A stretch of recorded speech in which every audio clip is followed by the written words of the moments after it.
welcome to this session. We're going to talk a little bit about shortcomings of intrusion prevention systems. Well, IPSs. I guess all of you love IPSs. Well, with the IPSs, there have been a lot of mess, a lot of marketing. It's like kind of passion. You know, people hate it, people love it, people sell it. That's my case. So I think that before we start with some technical stuff, it's kind of interesting to define the rules of the engagement. So first of all, you will know who's talking. Then what to expect to talk about. Also, it's important for you to know what you want when you're dealing with IPSs, because you can do many things, we'll see. You have to remain realistic. And last but not least, don't trust anybody. So first, who's the speaker?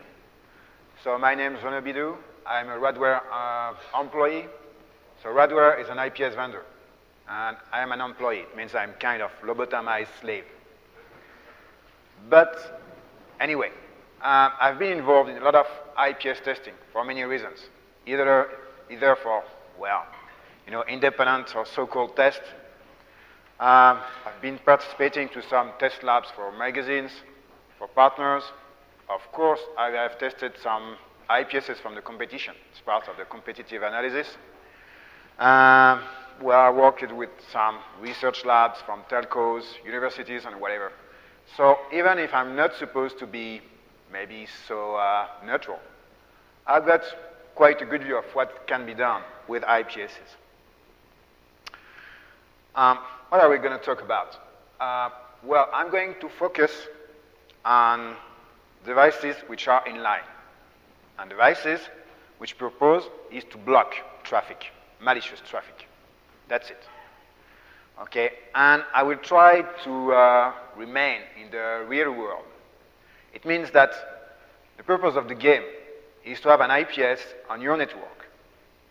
It means in production, that means it's going to be active and protect your network.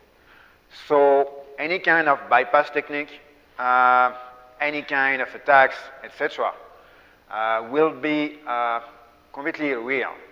It's not theoretical. It's not, maybe in this case, if I've got this signature and this and blah, and then maybe I can, no. It's real-world experience. So of course, we will see technical issues, and we'll see that it's directly linked with some, well, human issues, organizational issues, and of course, money, finance. Well, so, oops. Okay. What do you want? Maybe you just want this perfect box, you know, this box that is going to secure your network, 100% sure, no management, no updates, completely reliable and stable. So I think that if you still believe this kind of box exists, you still believe in Santa Claus. Also, stop reading adverts in magazines or whatever, okay? Maybe we want to prove that we can bypass an IPS. It's just a waste of time. I mean, it's something which is obvious. It's a security device, and we'll see that there are many ways to bypass this kind of device. So you just take the risk to prove that you're not able to bypass it. Let's say you tried and you didn't make it. Then, man, I can tell you, you're not good. And, well, so maybe you want to test the IPS just to understand its limitation. Understand which are the weaknesses you still have in your network. And yeah, that's it. That's the purpose of this talk. Well, the truth. Or part of the truth about IPSs. What do you want an IPS? So if you tell me just because it's a hype, because it's cool, I don't think it's a good idea. Whatever vendors will tell you, IPS will introduce latency and they generate false positives. The rate may be very low, latency may be very low, but you still have these 2 points. So no, IPS is not cool. Maybe you heard about this new technology with heuristics, correlation, statistics, and blah, blah, blah, and you absolutely want it on your network. So if it's the case, I think that's just because you're a newbie in the business. Okay, all the vendors have these kind of terms, usually to define very basic mechanism. And then maybe it's just the best case here. You want to go out with a sales girl. So maybe you've got a chance. So just go on the Radware booth. Maybe you've got a chance there. Okay. Also, when dealing with IPSs, especially with IPSs and all this kind of technology which is new, all vendors want the best of the market, so they're ready to do anything just to get the market. Be completely paranoid. Don't trust the rumors. You know, I heard that this IPS got bypassed and blah, blah, blah. Third-party test results? No. I can tell you. Nobody is really independent or innocent. I've been to those tests, I can tell you. Mailing list? Well, just look at the mailing list like IDS Focus or this. Oh, come on. It's only vendors. And don't trust consultants. Sometimes they may look cool, okay, but they're just lobotomized slave. After all, they're all alike. So, what's an IPS? And that's my definition. And this is this kind of device we're going to work on. An IPS is something that is going to interfere on the network. Whatever vendor says, if it's going to block traffic, if it's in line, it's going to interfere on the network. It's going to enforce some kind of security policy, maybe some bandwidth management, reset traffic, generate scene cookies, whatever is going to work on the network. Also, something which is very important, I think, is that an IPS is not an IDS with tunings. Okay, no. Why? Well, IDSs are just created to report. They are going to report you a lot of information you should correlate with some other information you get from your IT infrastructure. An IPS is born to kill. It's just here to shut the traffic, hopefully malicious traffic. Reporting with IPSs is just for management and for investigating false positives. That's it, theoretically, of course. And IDSs do have some kind of paranoid mode, you know, just like sharding for almost each and every packet. Oh, I saw an HTTP packet. Maybe it's SQL injection. I'm not sure, but it's still HTTP. I don't know. Of course, it's not possible with an IPS. This kind of behavior with an IPS will kill legitimate traffic. An IPS also has to block everything on the network. And the best example is that, let's say you're playing with Snot. You know, this tool that just takes Snort signatures and send them over the network out of any kind of sessions or whatever. It's a big mess for IDSs. If they don't have their stateful engine ready and, well, quite working, you will get it completely flooded. For an IPS, you don't care. This kind of packet has nothing to do on the network, so it has to be shut. So if you tell me, well, the IPS did shut this packet, but it's a packet out of a session, out of a TCP session, so blah, blah, blah, blah. So what? It has to be shut. It's nothing to do on the network. So it's completely different behavior. And just try to mitigate denial of service attacks with an IDS. Okay? So just keep in mind that's completely different. So when I say I'm going to bypass IPSs, I don't say I'm going to bypass IDS. That's completely different. So, weaknesses and limitations of IPSs. I did identify 3 main causes. First one is false positive. False positive is the worst that can happen on your network. Okay, so it means that you're going to need very, very accurate signatures or mechanism, holistic mechanism or whatever. Okay, and we'll see a good example of this kind of signature we can get on IPSs with this OC192 DCOM exploit, which was used just for blaster war.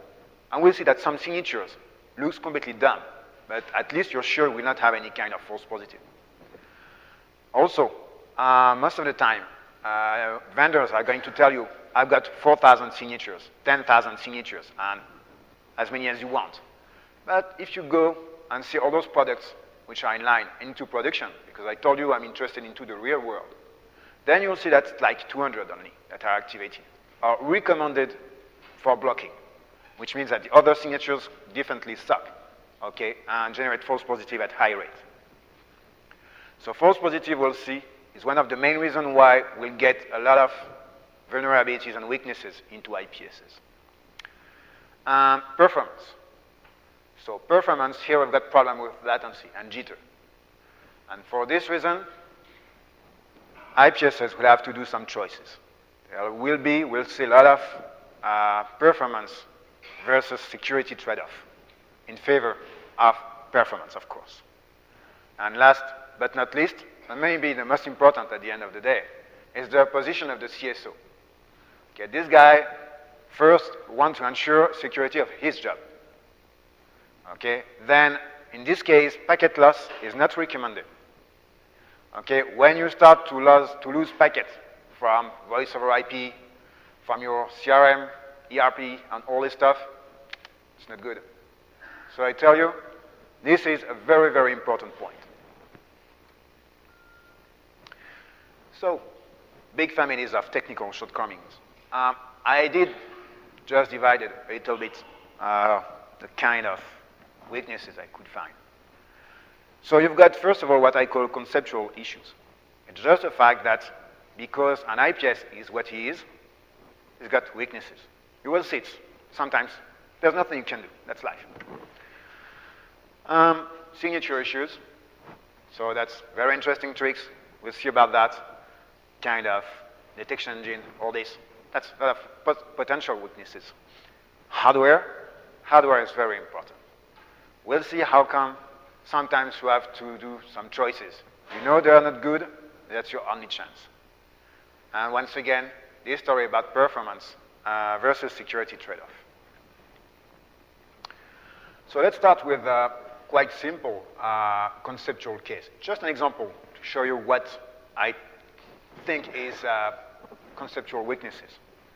As we said, IPSs are going to interfere with the traffic. So at different levels. There are many levels where IPSs can work with the traffic. First of all, just the way they are deployed. Sometimes they perform some routing, address translation, reverse proxying, whatever. So here, yeah, you've got interaction with the network. You're going to create packet, change packet, or whatever. Also some kinds of protection mechanism. Like when you generate SYN cookies, yeah, you generate a packet. When you're doing some protocol inspection and you're just handling the session on behalf of the server, then you're generating packets. When you're performing some kind of targeting, you know, this kind of sticky honeypot, so you're generating packets.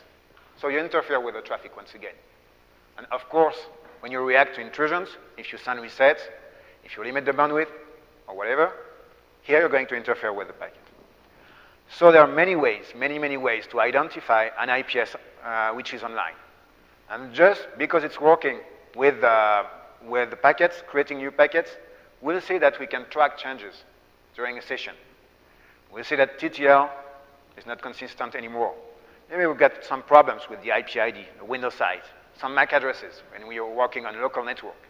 So many ways to identify. Also some kind of anomalies, which are, well, it can be at network layer, application layer, many ways, just to see that, this web server is like, well, it's behaving like, I don't know, Apache. I got the IIS banner and a lot of .asp pages. That's weird, no? We'll see this kind of example also. And, well, at the end of the day, when you've got all this information, okay, I've got the second generation for ISN. I've got a good idea of the IP ID, well, TCP window size, etc. Maybe just with mechanisms such as passive OS fingerprinting, we can guess what is the